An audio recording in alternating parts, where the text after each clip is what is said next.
Hello, beautiful people, and welcome back to my channel. Today we're going to go through some kettlebell movements that you can do at home, and the goal is to just use one weight and show you ways to make the movements more difficult or to scale them to your ability level. That first one is a plank drag. It is super self-explanatory. Then we go to a glute bridge. Most people are going to have their heels a little too far away from their butt for these, so make sure they're close enough that you feel it in your glutes. If we want to make this more difficult with the same weight, we go ahead and shift that foot to the middle and we just push up through the single leg. Then we go to a sit-up. So here I'm holding the kettlebell at my chest, and this would be a great way to start adding weight to your sit-ups.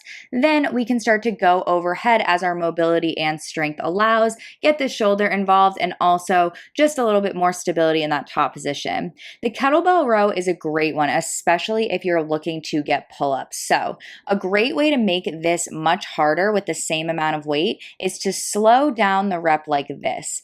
You are going to add a tempo when the weight becomes too light. If you go slower through the rep, it's going to become much more difficult very, very quickly. So you can use the same weight for much longer. Then after we go through that row, we're going to start talking about head cutters. That head position is important. So go back and watch it again if you need to. We are switching the hands, falling into a squat, into almost a thruster. So a lot, the squat clean thruster with the kettlebell, it's the same exact thing. You are going to then focus on your hamstrings. This is a stiff leg or Romanian deadlift. A lot of people will overbend their knees on this and not get their hamstrings. Line up with a post behind you, unlock the knees, and then without bending them any further, go ahead and tap that post. It's going to get you to activate the correct muscles. Then take a break. Cool, we're back. Goblet squats. This is super simple, aiming to keep the chest up, weight in the heels. If we want to make this more difficult, we can do a single leg squat, which we'll also need some mobility for. For the weighted push-up with a kettlebell, it can be hard to balance in the low of my back so that it does not fall. Then after that, this is a more advanced movement. It is the kettlebell snatch.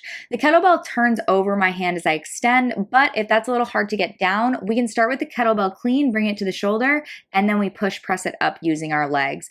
Notice my back stays flat, my feet stay flat on the ground, nothing crazy is going on there.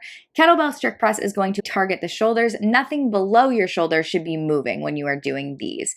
Then the overhead kettlebell swing, the classic. We are going overhead. We are stacking until our biceps are right by our ears and locking down our abs. To make this more difficult, we can switch to a single arm. Notice my thumb rotates up towards the ceiling as I come through. These kettlebell horn presses are really tough mobility-wise, but they are a great shoulder workout. I hope you guys enjoyed it.